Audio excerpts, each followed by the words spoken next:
On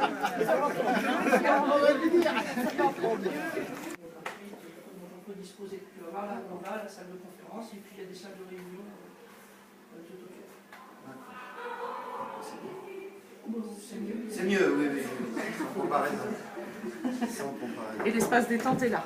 Je rappelle qu'il n'y a eu aucun coup de pouce au SMIC depuis 2012, il n'y en a pas eu avant non plus, hein, mais le SMIC a augmenté à chaque fois pour suivre la hausse des prix, quand il y a eu hausse des prix, mais il n'y a jamais eu de coup de pouce.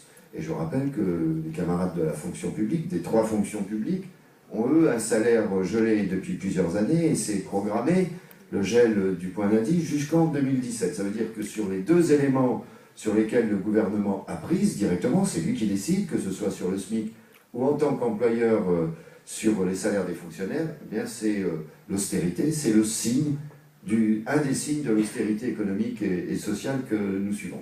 J'ai reconfirmé toutes ces revendications dès le 10 avril. On attend les réponses du côté du gouvernement. Je vais être franc, hein, sur le SMIC et le dégel du point d'indice, j'attends pas grand-chose. Hein. Aujourd'hui, on n'est pas en Grèce, on n'est pas en Espagne, c'est vrai, mais on est dans une logique d'austérité hein, qui se traduit par les problèmes salariaux, qui se traduit par les situations financières, y compris de l'État. Je vous rappelle qu'on nous dit toujours déficit budgétaire, mais la dette publique, elle continue à augmenter chaque année. Parce que l'austérité, ça conduit à quoi? Il y a plus de chômage, plus de dépenses sociales, et une croissance zéro, moins de recettes. Bah, s'il y a moins de recettes et plus de dépenses, c'est pas étonnant qu'il y ait un déficit.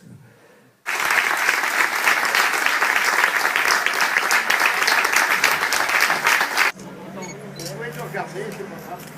C'est le prix. Pour en dessous, s'il vous plaît. Regardez, c'est par là.